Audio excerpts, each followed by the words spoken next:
It's a funny story about the book. I actually set out to write a totally different book. The book was originally supposed to be called Under an Hour, because the philosophy was that fastest is bestest now, that being quick and nimble is the greatest competitive advantage that any company can have in pharma or any other industry. But unlike most authors and consultants, I thought, hey, if I'm gonna write a whole book about this, I should make sure that's true.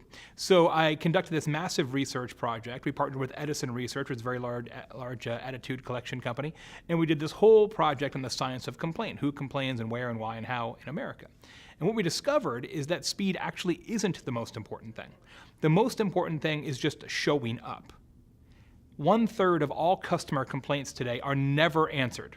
And so those customers are, of course, massively unhappy. They're unhappy about whatever they were unhappy about to begin with, and then their complaint is ignored, which takes a bad situation and makes it worse. So speed is important, but the most important thing is to answer every customer in every channel, every time.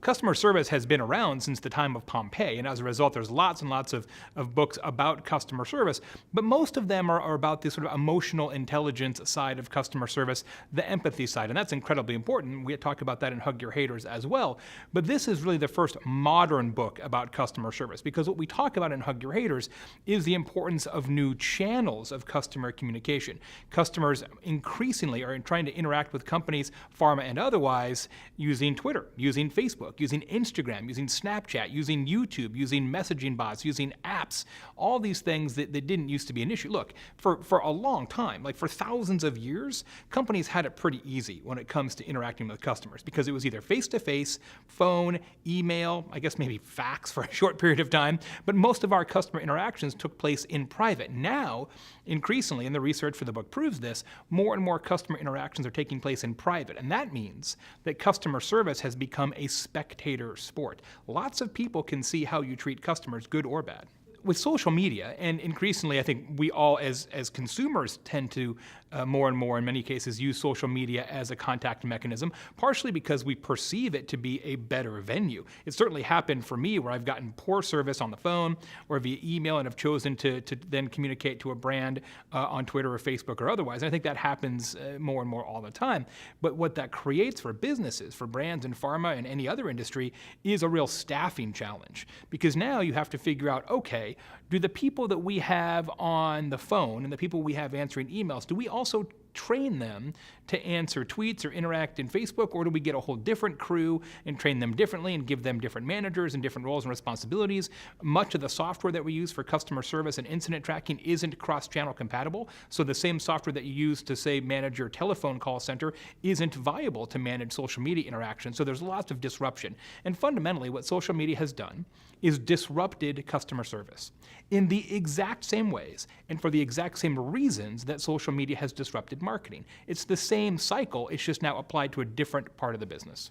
Like it is difficult when you're faced with negative criticism and unhappy customers and feedback that you don't want to hear. In fact, we talked to some psychiatrists in the book, and they detail the brain chemistry changes that happen when you confront negativity. It's really interesting. Like your whole brain goes a little haywire for a while, which is why you see a lot of negative and really angry responses from businesses. You see that on Yelp all the time, right? So somebody says, I didn't like my restaurant meal, and the restaurant owner jumps on there like, how dare you? And it gets to be like this crazy, negative back and forth. Happens all the time, and part of it's just an emotional, kind of fight or flight triggered response. But that's not really the best way to handle it. It's important to understand and to recognize that out of every 100 unhappy customers, only 5 will complain in a way that you as a business or brand can find. And that's across the totality of contact mechanisms. That's 5 out of 100 combined: email, Facebook, Twitter, fax, face-to-face, phone, 5 out of 100. So those 5 are doing you an enormous favor, because they are quite literally taking their time voluntarily to tell you what you can do better. And that is a gift. That's why we need to run toward complaints instead of running away from them. Pharma certainly has challenges that other industries don't have as it relates to customer service in public, whether it's social media or otherwise. The good news is that many of the social channels now allow for private conversations to take place on top of or behind public interaction, so that's going to help from some HIPAA perspectives. From a staffing issue, it really is an interesting question, because do you need to have medical professionals handling your Twitter, for example?